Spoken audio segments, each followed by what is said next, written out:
재보궐선거를 앞두고 여야 예비 후보들의 움직임이 분주해지는 가운데 여야의 경선 대진표가 확정됐습니다. 안철수 국민의당 대표와 금태섭 전 의원의 제3지대 단일화도 속도를 내고 있습니다. 한편 정치권에선 김명수 대법원장 녹취록을 둘러싼 파장이 계속되고 있는데요. 오늘 관련 소식 두 분과 짚어봅니다. 배종호 세한대 교수, 이상일 국민의힘 전 의원과 함께합니다. 어서 오세요. 안녕하십니까? 안녕하세요. 네.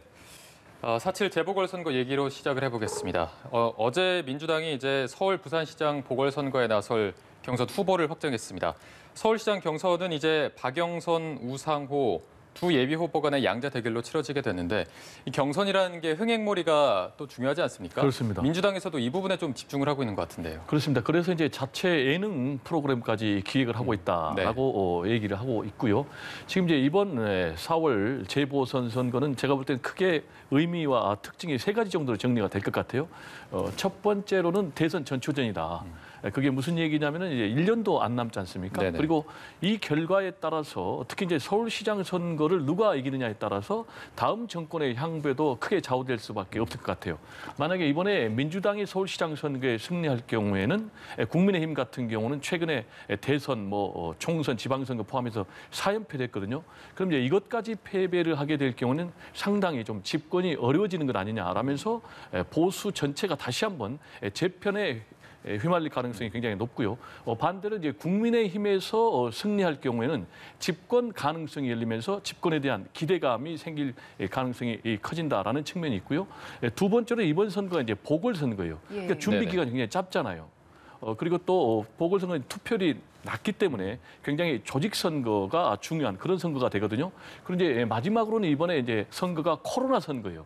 그러니까 전통적인 선거가 좀 다른 거죠. 전통적인 선거라면 이제 대규모로 운집해서 세몰이를 하는데 이번에 이제 집합 제한 금지 때문에 그런 선거를 못 하니까 지금 말씀드린 대로 자체 예능 기획 프로그램까지 나오고 있는 그런 상황이에요. 네네. 그래서 이제 비대면 그리고 온택트라고 그러죠. 온라인 또는 이제 모바일 이런 걸로 해서 유권자를 이제 접촉을 해야 되는데 그래서 지금 이제 박영선 전 장관 같은 경우는 엄마 같은 푸근한 이미지를 좀 강조하고 그리고 이제 우상호 의원 같은 경우는 자체 프로그램 만들어서 본인의 이제 감성적인 터치를 굉장히 하는데 감성적인 터치를 통해서 얼마나 유권자, 시민들에게 다가가느냐가 굉장히 중요한 것 같고요. 동시에 소구력을 높이는가 동시에 정책과 비전도 잘 균형 있게 전달해야만이 국민들 또 유권자, 시민들이 공감할 수 있지 않겠냐 이런 생각이 좀 듭니다. 네, 여권 쭉 짚어봤고요. 국민의힘 후보들도 보겠습니다. 지금 최종으로 본경선 진출자 4명이 결정됐습니다. 네. 나경원, 오세훈 이 두 후보는 사실 인지도가 굉장히 높기 때문에 지금 유리할 걸로 보이지만 앞으로 100% 시민 여론조사로 결정이 날 거기 때문에 그렇게 또 긴장의 끈을 놓을 수만은 없는 상황인 것 같아요. 그렇습니다. 레이스가 이제 3월 4일까지 거의 한 달가량 진행이 되거든요. 그다음에 1대1 토론회가 열립니다. 그러니까 나경원 대 오세훈, 나경원 대 조은희, 나경원 대 또 우리 누구죠? 오신환 의원 이렇게 진행이 되고 또 오세훈 대 오신환, 오세훈 대 조은희 이렇게 되니까 토론에 또 시민 평가단이 있기 때문에 토론이 굉장히 저는 영향력을 미칠 거다. 그리고 아마 관심도 매우 끌 거다 이런 생각이 듭니다. 그래서 경선의 경우는 통상 그 경선의 다이내믹스라고 해서 굉장히 어떤 동적인 그런 힘들이 작용을 합니다. 과거 1997년에 신한국당의 대선 후보 구령이 있었습니다. 그때 이인재 후보가 토론 시작하기 전에는 지지율이 그다지 높지 않았는데 TV 토론을 첫 번째 굉장히 잘한 걸로 알려지면서 평가를 받으면서 이렇게 급부상을 하는 이런 것들이 있고 미국의 경선도 마찬가지입니다. 그래서 앞서가는 이제 나경원, 오세훈 두 후보가 더욱 긴장할 수밖에 없는 상황이에요. 본인이 양강 구도를 계속 유지해야 하는 이런 상황이기 때문에 긴장을 해야 되고 아마 두 분도 굉장히 준비를 많이 했다고 봅니다. 그다음에 이제 나머지 조은희, 오신환 후보도 이렇게 신인이란 말이죠.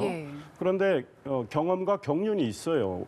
조은희 후보는 이제 서초구청장으로서 그동안의 행정 경험을 꽤 쌓았고 오신환 후보는 바른정당의 원내대표까지 한 분이고 그래서 아마 굉장히 흥미진진한 그런 경선 과정이 전개될 거라는 생각이 들고 이 서울시장, 부산시장 보궐선거와 관련해서 아마 대한민국 국민과 두 도시의 시민들께서는 이 선거가 왜 치러지느냐에 대해서 잊지 않고 있다고 생각합니다. 이게 예. 굉장히 본질적인 문제예요. 서울 시민, 부산 시민의 세금으로 치러지는 이 선거, 이 민주당의 그 자치단체장의 성범죄 때문에 치러지는 이 선거라는 거 잊지 않고 있다. 아마 민주당 후보들이 이 점에 대해서 참여록을 쓰고 나와야 되는데 그런 점에서 민주당은 정의당과 너무 대비가 된다. 이런 것들은 아마 시민들이 꼭 기억하실 거라고 봅니다. 예, 네. 이 부분 한번 짚어봐야 될 것 같습니다. 지금 이번 선거가 왜 치러지느냐 이 부분을 짚어주셨어요. 그래서 지금 정의당은 무공천을 하겠다라고 밝힌 상황인데 이 정의당의 결정이 민주당의 선거에 어떤 영향을 줄 것인가 이런 전망에 대해서는 어떻게 보세요? 정의당의 이제 그런 선택은 양면성이 있어요. 일단 명분론에서는 정의당이 지고 갔고요. 지금 이제 우리 이 의원께서 얘기했지만은 이 부분은 상당히 민주당이 좀 곤란한 그런 부분이죠. 왜냐하면은 보궐선거를 초래한 그런 책임이 있으니까요. 그렇지만 이제 정당의 결국 이제 존립 이유가 정권 획득을 목표라는 그런 상황이거든요. 그러면은 서울시장 선거, 부산시장 선거를 모두 포기하는 것이 집권당으로서의 바람직한 선택인가라는 부분과 관련해서는 여러 가지 해석이 가능하고요. 이 부분에 대해서는 일단 민주당에서 사과를 했고 그리고 당원들도 후보를 내자라고 이제 총의를 모아서 한 부분이기 때문에요. 이 부분과 관련해서 이제 유권자 시민들이 선택을 한 것 같습니다. 그렇지만은 결국은 여론조사를 보면은 지금 서울 같은 경우에 국민의힘과 민주당이 서로 엎치락뒤치락 굉장히 팽팽하고 최근에는 굉장히 민주당이 다시 앞서는 그런 상황이거든요. 결국 이제 지역 발전론이냐 또는 일꾼론이냐 또는 뭐 정권 심판론이냐 이 두 프레임이 충돌할 것 같은데요. 지금 이제 부산 같은 경우는 제가 볼 때는 기본적으로 정권 심판론 이런 것보다는 과연 누가 우리 지역을 발전시킬 것인가라는 게 중요할 것 같아요. 네네. 그래서 지금 당초에는 국민의힘에서 상당히 우세했지만은 민주당에서 가덕도 신공항을 이슈화하면서 또 그리고 내부적으로 국민의힘 후보들이 뭐 엑스파일을 갖고 있다라면서 굉장히 선두 주자를 향해서 악성 공격을 하면서 자중질환의 모습을 보이면서 지금 국민의힘의 결집도가 떨어지는 그런 양상을 또 보이고 있거든요.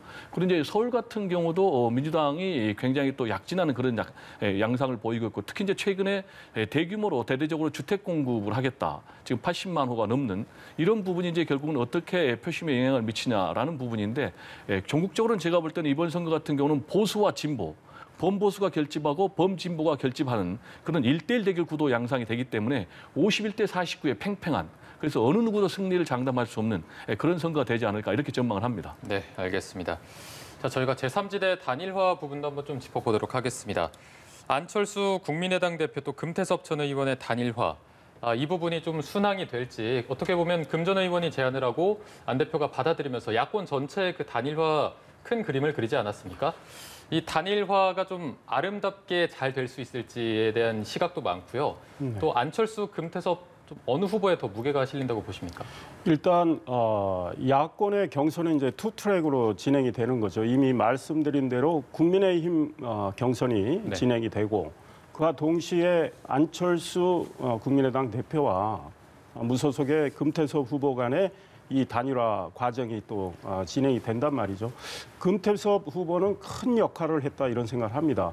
그동안에 이제 단일화 문제를 놓고 이 국민의힘과 안철수 대표 쪽에서 이 신경전이 있었는데 금태섭 후보가 뛰어들면서 제3지대 단일화를 먼저 하고 거기에 승자와 국민의힘 최종 후보와 2라운드 단일화를 하자. 그래서 지금 이제 그런 방식으로 진행이 되고 있는데 안철수, 금태섭 두 분의 단일화는 뭐 이 여론조사 방식으로 아마 진행될 것 같은데요. 여론조사를 어떻게 할 건가에 대해서 실무적인 차원에서 약간의 신경전은 있을 수 있지만 네네. 무난하게 아마 단일화 방식에 합의를 하고 그 과정에서 본인들의 정책과 비전 경쟁은 또 그것대로 할 거란 말이죠. 아마 두 분 간의 토론회도 역시 열릴 거고요. 그래서 어떤 분이 단일화될지는 현재 여론조사를 보면 우리가 예측할 수는 있지만 이 역시 경선의 동학이 아마 이 전개가 될 테니까 장담하기는 어려운 측면도 있어요. 그래서 한 달 동안 흥미진진하게 전개가 될 걸로 보고 이 두 분의 단일화의 시기는 안철수 후보가 이런 이야기를 했더군요. 국민의힘이 3월 4일 최종 후보를 선출을 하는데 그보다 약간 빠른 시기에 단일화가 될 것 같다. 이제 단일화가 되면 그 이후에 국민의힘과 또 단일화 과정이 있기 때문에 국민과 서울 시민 입장에서는 계속 관심을 갖고 지켜볼 수밖에 없다는 생각이 들고 단일화를 했을 때 패자가 어떤 모습을 보이느냐, 또 승자의 포용력은 어떤가 이런 것도 굉장히 중요합니다. 시너지 발휘하기 위해서. 그래서 아마 안철수 금태섭 후보 단일화가 먼저 이루어질 텐데 두 분이 굉장히 저는 아름다운 모습의 그런 단일화를 보여줄 걸로 기대를 하고요. 그다음에 국민의힘과의 2라운드 또 역시 그 안철수 금태섭 후보의 단일화 그것이 국민의힘 쪽에도 영향을 줄 거다. 그래서 단일화는 저는 비교적 무난하게 전개가 될 거고 결국은 3월 10일에서 15일 사이에 야권의 최종 후보가 결정이 될 걸로 보이는데 무난하게 단일화가 된다 이런 생각을 하고 있습니다. 네, 네. 일단은 좀 순항할 것이다 이렇게 밝혀주셨는데 안철수 금태섭 뚜껑을 열어봐야 안다고 말씀하셨지만 지금의 좀 흐름으로 보면은 어느 쪽에 좀 더 무게가 실려 있다고 보십니까? 뭐 객관적인 지표가 굉장히 중요하고 네네. 이미 여론조사 결과를 보면은 엄청나게 편차가 확연히 좀 심해요. 차이가 그러니까 뭐 심하게 하면 뭐 20%포인트 이상 차이 나니까 제가 볼 때는 아름다운 과정을 거치겠지만은 결국 이제 안철수 예비 후보가 낙승할 것으로 보이고요. 그러면 이제 제3지대에서는 안철수 그리고 국민의힘 후보와 최종적으로 후보 단일화를 할 가능성이 높아진다라는 부분에 대해서는 저도 동의를 합니다. 예. 왜냐하면 그 전만 해도 굉장히 김종인 비대위원장, 안철수 대표가 신경전이 거셌거든요. 그리고 이제 이 후보 단일화가 그렇게 쉽게 잘 되지 않는 이유가 명제는 좋아요. 후보 단일화해서 승리하자. 그렇지만은 결국은 속셈은 내가 승리해야 된다. 그래서 내가 단일화된다. 라고 얘기를 하기 때문에 이 부분이 이제 굉장히 쉽지 않고요. 그래서 앞으로도 제가 볼 때는 여러 가지 험난한 과정을 거쳐야만이 예. 최종적으로 후보 단일화가 될 수 있을 것이다. 이렇게 전망을 하고요. 그리고 또 후보 단일화가 된다고 그래도 끝까지 된다라는 보장은 없어요. 예. 그게 무슨 얘기냐면 우리 선거 역사를 보면은 노무현 전 대통령 후보 시절에 정몽준 후보와 단일화를 했거든요. 그렇지만 결국은 깼지 않습니까? 그리고 또 단일화를 했어도 안 깼다 하더라도 성실하게 약속을 이행해 주느냐가 또 굉장히 중요하거든요. 그 사례가 문재인 대통령 후보하고 안철수 후보가 후보 단일화를 했거든요. 그러나 그러면은 그 성실하게 약속을 이행했느냐라는 부분과 관련해서는 굉장히 용두사미로 끝났기 때문에 앞으로 이 부분과 관련해서는 굉장히 험난한 과정을 거쳐야 된다. 그리고 과정마다 많은 트랩이 있다. 그래서 이 부분과 관련해서 어떻게 서로의 감정을 다치지 않고 존중하면서 아름다운 경선을 하느냐가 굉장히 중요한 숙제로 많이 남아있다. 이렇게 좀 정리를 하고 싶습니다. 네. 네. 지금 여권에서는 민주당과 열린민주당이 통합을 해야 된다는 목소리도 나오고 있는데요. 여권 통합 가능성에 대해서 어떻게 보세요? 저는 이제 여권 통합 가능성이 굉장히 높다고 봅니다. 왜냐하면 결국 이제 모든 것이 작용과 반작용 아니겠습니까? 그런데 지금 야권에서 보수 야권에서 범보수 야권 단일화가 상당히 금태섭 효과 때문에 선명화됐고 그리고 가능성도 높아지고 있는 상황이에요. 그러다 보니까 지금 범진보 민주당을 중심으로 한 범진보에서도 후보 단일화 우리도 하자라는 얘기가 아주 공론화되고 있는 그런 상황이거든요.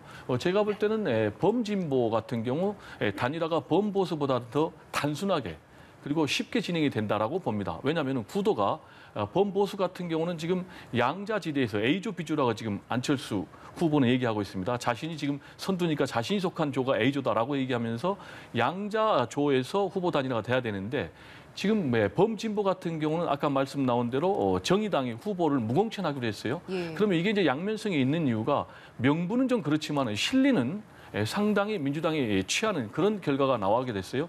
그러면 이제 남은 문제가 민주당과 그리고 열린민주당과의 통합인데 지금 민주당의 박영선 그리고 우상호 두 예비 후보도 찬성한다.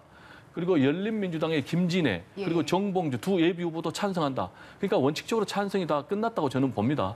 그리고 더 나아가서 지금 우상호 의원 또 정봉주 예비 후보 같은 경우는 우리는 선거공학적으로 후보 단일화만 하지 말고 더 뛰어넘어서 양당의 합당까지 하자라고 주장을 하고 있거든요. 그러니까 우리는 이념과 가치, 비전까지 공유를 하자. 원래 뿌리가 같다라는 얘기인데 그러면은 양당 합당까지 되겠느냐라는 부분은 좀 쉽지 않을 것 같아요. 왜냐하면 아무래도 지난 총선에 좀 앙금이 남아 있고 그래서 지도부도 이번 선거 전에 합당까지는 물리적으로 좀 어렵고 다만 말씀드린 대로 후보 단일화는 가능성이 굉장히 있다. 그러면 이제 합당 문제는 후보 단일화 동시에 그러면 앞으로 우리는 선거 끝나고 합당을 하게 우리가 약속을 하자라는 방식으로 격리가 될 가능성이 높다. 그러면은 아까 말씀드린 대로 범진보가 단일화되고 또 범보수도 단일화된다면은 정말 1대1 대결에 치열한 싸움이 되지 않을까 이렇게 전망을 해봅니다. 그와 네. 관련해서 제 생각을 좀 말씀드리면 네네. 이런 차이가 좀 있습니다. 저는 이제 민주당과 열린민주당 단일화될 걸로 봐요. 합당까지는 모르겠지만. 그런데 이제 이념 성향으로 보면 열린민주당이 더 강한 좌파 성향으로 보여요. 그러니까 대통령 지지를 중심으로 해도 그렇고. 그래서 또 과거에 사실은 뭐 한몸이었지 않습니까? 그래서 단일화가 돼도 사실은 그 민주당의 그 틀에서 크게 달라지지 않는다. 그리고 이제 정의당에서 후보를 내지 않는데 그 정의당이 후보를 내지 않음으로 인해서 민주당이 사실은 현실적으로 범좌파 단일화를 한 셈이 되는데 예. 근데 정의당은 저는 지금의 정의당의 입장들을 쭉 이렇게 보면 민주당이 취하는 저 태도에 대해서 굉장히 비판적이에요. 그러니까 박원순 전 시장, 오거돈 전 시장의 이 성범죄와 관련해서 민주당의 어떤 책임 있는 태도를 보이지 않는 것과 관련해서 매우 비판적입니다. 그래서 정의당 지지층이 민주당 후보를 과연 찍을까 이런 물음이 있고요. 정의당이 아마 서울시장 선거, 부산시장 선거 때 공개적으로 민주당 후보를 비판할 가능성도 배제할 수가 없어요. 그래서 결국은 민주당과 열린민주당의 단일화는 과거 민주당과 다름없는 그런 모양새인데 이 야권의 단일화는 좀 다릅니다. 그러니까 국민의힘의 성향과 국민의당 성향, 금태섭 성향은 조금 다릅니다. 그래서 사실은 이 세 정파, 사실은 금태섭 의원은 홀로 뛰지만 이 세 정파의 단일화가 이루어진다면 이 외연은 우파에서 중도로 확장이 되는 그런 모양새란 말이죠.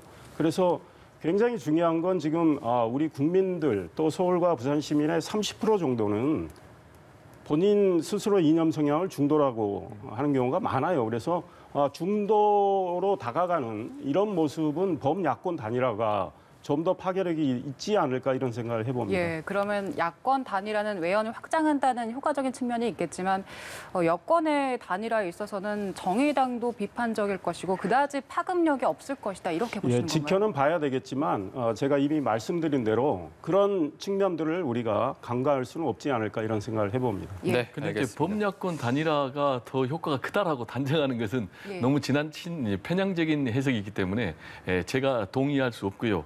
지금 이제 세 가지를 얘기했는데 이 부분을 좌우로 나눠서 지금 프레임을 얘기하는데 제가 볼 때는 우리 평론하는 사람도 이걸 자꾸 좌우 대결로 가는 건 좀 바람직하지 않다라는 얘기를 하고 싶고요.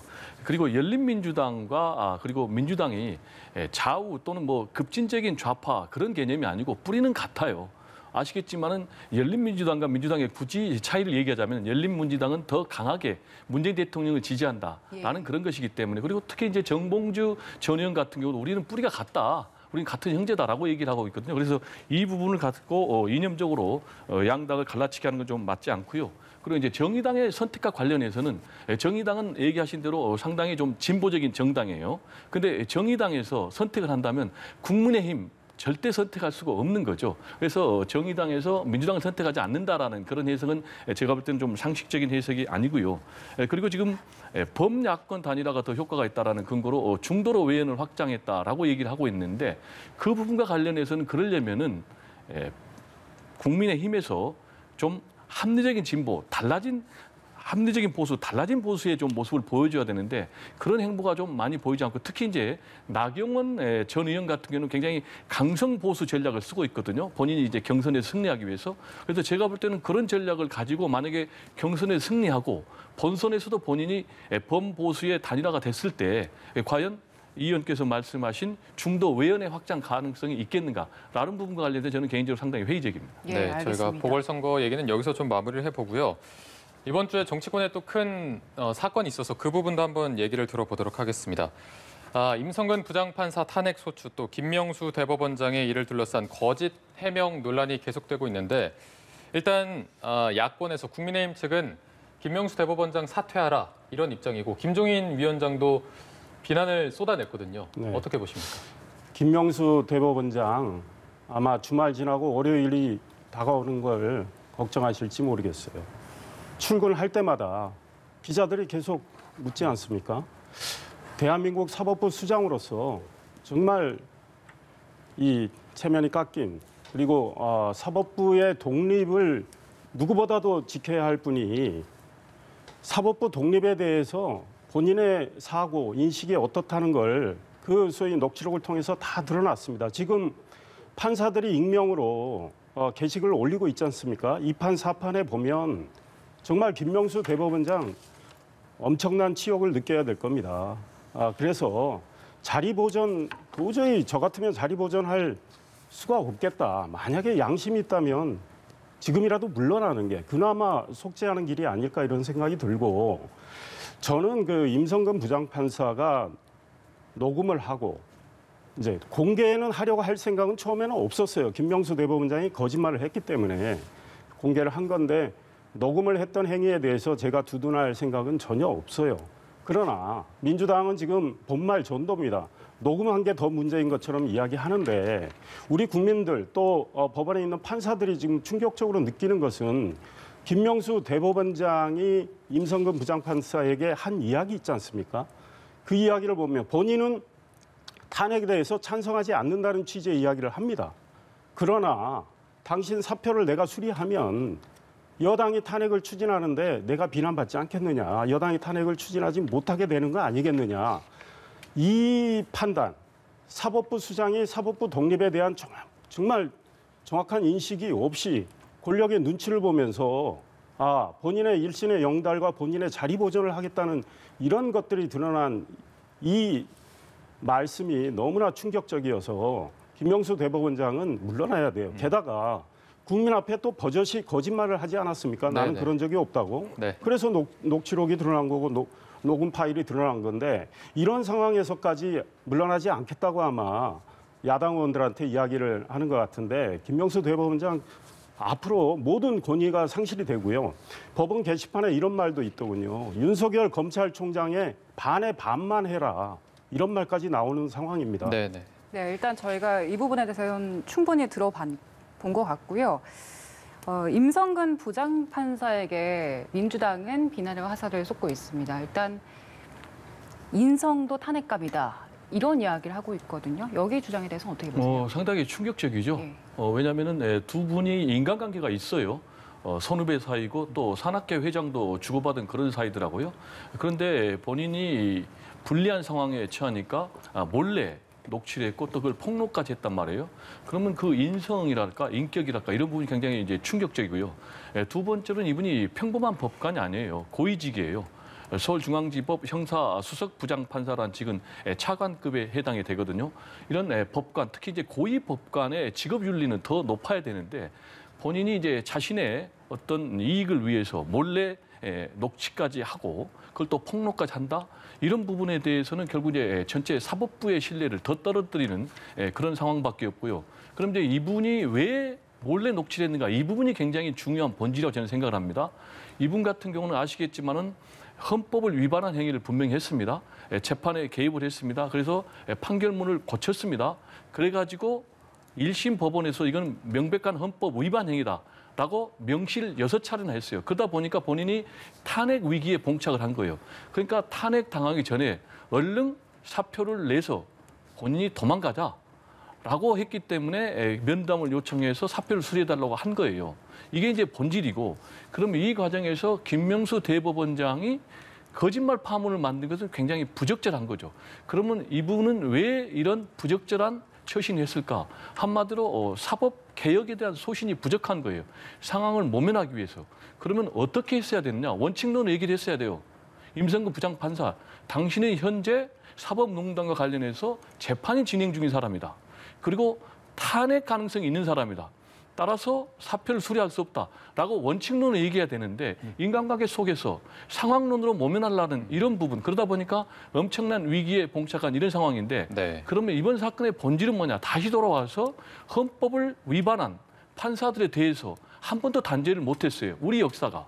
지금까지 1948년 이래 우리 헌정사상 한 번도 법관에 대해서 국회에서 탄핵을 못했거든요. 예. 이번에 처음으로 탄핵 소추안이 가결된 거예요. 그러면 우리나라 법관들은 깨끗해서 천만에 아시겠지만은 유신 독재 또 군부 독재 시절에 엄청난 사법의 흑역사들이 있었거든요. 반면에 미국 같은 경우는 연방 법관이 8명이나 탄핵 파면이 됐습니다. 일본 같은 경우는 7명이나 탄핵 파면됐습니다. 그러나 우리는 하나도 안 됐거든요. 따라서 이번에 확실하게 국회에서 탄핵 소추안을 가결함으로 인해서 역사적인 의미를 남겼고 사법부 판사들에게 우리가 더 이상 인사를 목적으로 내부 압력에 좌절되거나 거기에 휘둘리면 안 되겠다라는 경종을 울렸다고 보고요. 또 하나는 지금까지도 국회도 직무유기됐다고 봅니다. 한 번도 탄핵을 안 했어요. 그래서 네네. 이번 일을 계기로 인해서 저는 삼권 분립이 확실하게 작동을 하게 됐다. 그래서 이 부분과 관련해서는 사법부 김명수 대법원장부터 뼈를 깎는 자성의 계기로 삼아야 되고 사법부가 국민들로부터 신뢰받는 네. 그런 계기로 삼아야 된다라는 얘기를 정말 강조하고 싶습니다. 네, 알겠습니다. 오늘 말씀은 저희가 여기까지 듣도록 하겠습니다. 지금까지 배종호 세한대 교수, 이상일 국민의힘 전 의원 두 분과 함께했습니다. 고맙습니다. 네, 감사합니다.